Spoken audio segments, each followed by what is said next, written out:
bienvenue dans ce nouvel épisode. Cette semaine, on vous retrouve sur la route lycienne à Cache. Salut! Depuis octobre dernier, on parcourt le monde.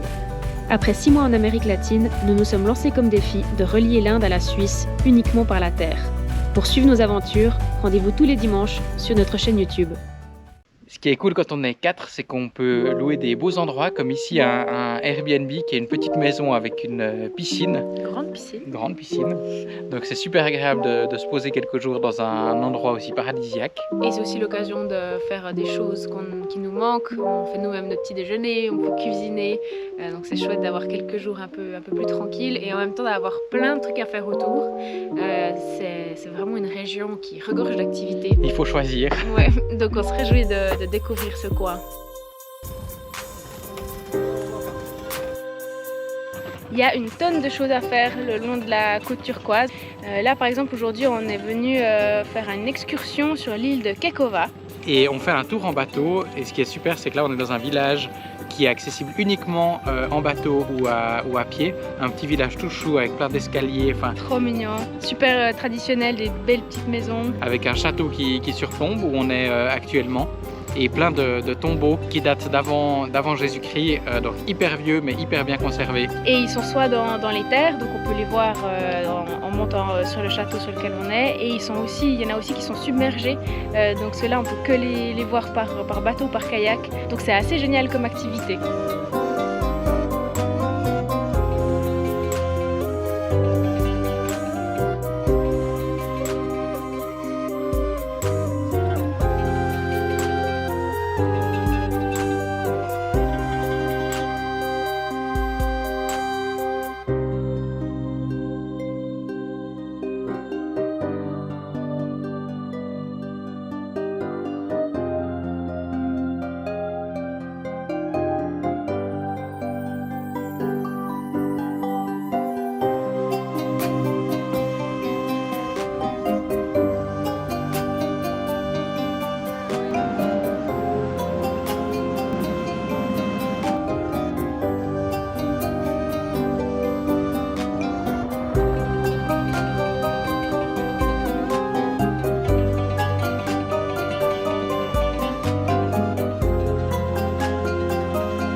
Elle est froide. C'est l'heure du snorkeling dans un cadre.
On ne s'attendait pas à tant de possibilités en Turquie. Sur cette langue de terre qu'est la Lycie, à chaque carrefour, un lieu d'intérêt est proposé. La nature, évidemment, qui amène son lot de touristes de toutes nationalités, des plages paradisiaques, avec une eau turquoise et une température idéale.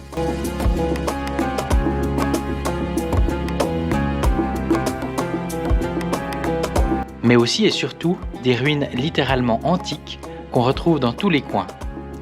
Quel plaisir de visiter ces anciens théâtres romains et autres basiliques détruites où on se projette des millénaires plus tôt entre les commerçants de toute l'Anatolie et plus loin qui se rencontrent, vendent, achètent, échangent. Et on ne s'en lasse presque pas.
Lieu emblématique du tourisme en Turquie, Pamukkale veut dire château de coton, et on comprend pourquoi.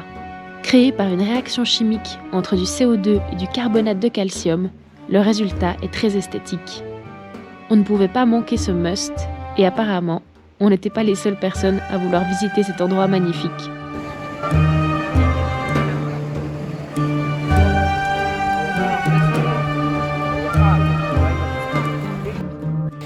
Hier, on a quitté les parents de Baptiste. Qu'on revoit déjà dans 5 semaines, donc ouais. Ça fait un peu bizarre. C'était super bizarre comme moment, parce que c'était un peu émouvant, parce que c'est bientôt la fin du voyage et qu'on commence gentiment à le réaliser.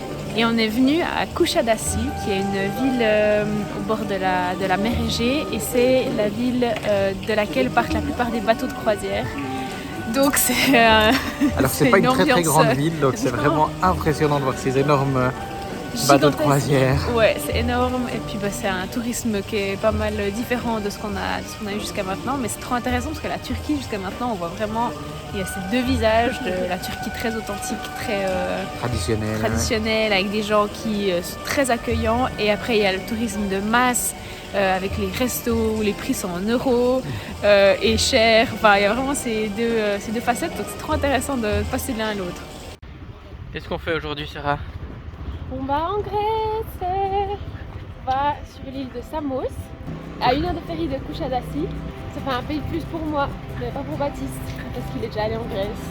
On a été vraiment surpris en regardant les cartes, comme les îles grecques longent vraiment la côte turque. Vraiment tout le long, là, il y a des îles qui sont à 1 heure, 2 heures de bateau, même 20 minutes des fois, pour des raisons historiques, de répartition des territoires après les guerres et autres. Et du coup, vu qu'on est sur cette côte turque pendant tellement longtemps, on s'est dit que c'était l'occasion une fois de faire une petite excursion. On va prendre le bateau, celui-là.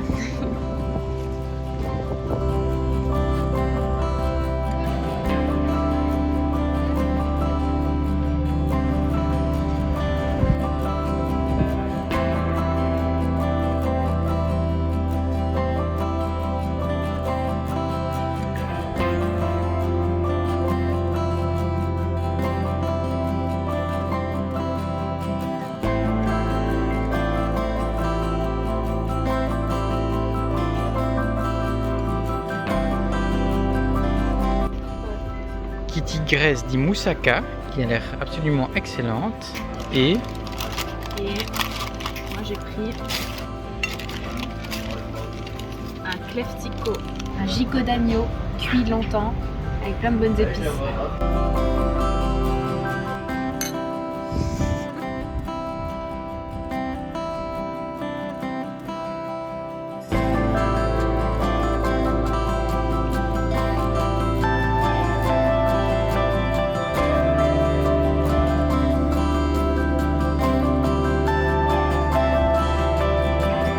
Alors ça te plaît Samos, Baptiste? c'est très bon. C'est très bon. Qu'est-ce qu'on a fait aujourd'hui?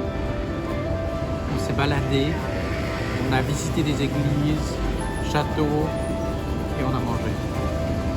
Et la nourriture, c'est comment? Bon, c'est très différent de la Turquie. Mais surtout, c'est...